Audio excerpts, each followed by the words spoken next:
Hi, I'm Charity Hicknight. I am answering the curriculum portfolio entry 2 questions. The first one says, why do you think Finland outperforms so many developed countries with such equitable and non-consequential guiding notion? Is there any ideas or rationale behind that you speak to? As an educational leader, what elements could and should our society adopt from Finland to improve our educational programs? So I'm going to use a model lesson to help answer this question or these questions.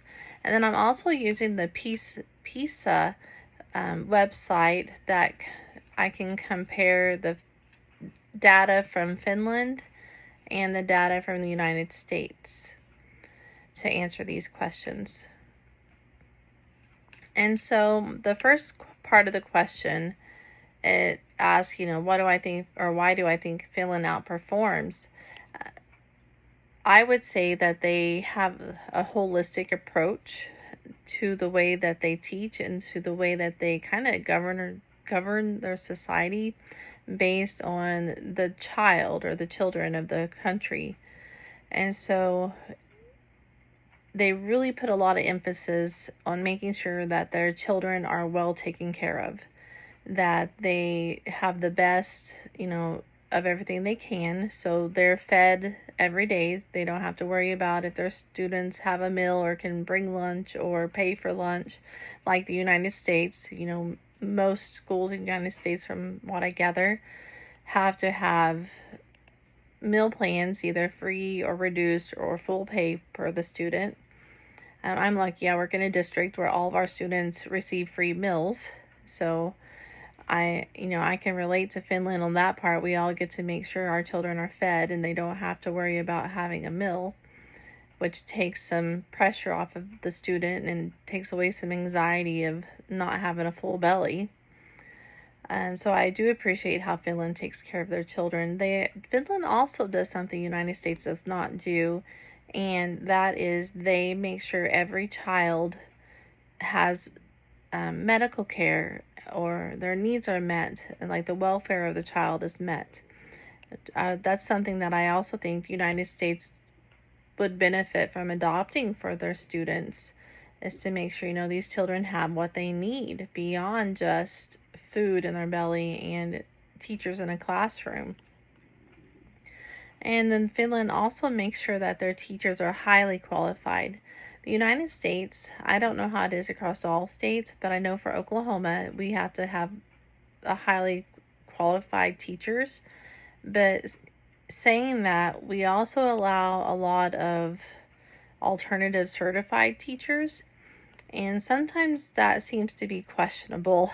And so just from my experience, because some of them don't have like the classroom management skills or the teaching know-how. They may know the content, but it's the other skills that they might be lacking or missing or need some improvement on. And in Finland, I'm not gathering there's alternative certified teachers right off from what I've read. There may be, but I just haven't seen that information yet. But all their teachers are highly qualified from what I'm gathering, and so there's no room for teachers to not know how to do their jobs and to do them well. And so on the data, I was seeing that in Finland, it says, like in math, 75% of their students attained at least a second level proficiency in math, to where in the United States, I saw that 66% of our students attained a level of 2 proficiency in math. And so, Finland is definitely outscoring us. And so when I look across the mean, it's a figure 2 mean performance in math, reading, and science. I'm looking at Finland's information. And so Finland is scoring 7th, in the top 7th for math. They're scoring top 8th for reading, and they're scoring top 6th for science. And so the only area where the United States actually scored better than Finland was in reading overall, and that was United States scored a 504 where Finland scored a 400, and that was back in 2022 according to the PISA website from Figure 2. So overall, I like a lot of what Finland is doing to help their students, meet their students' needs. And so something that they also do that I appreciated was students with learning disabilities or students with special needs, they are more geared to catching those needs early in the student's life.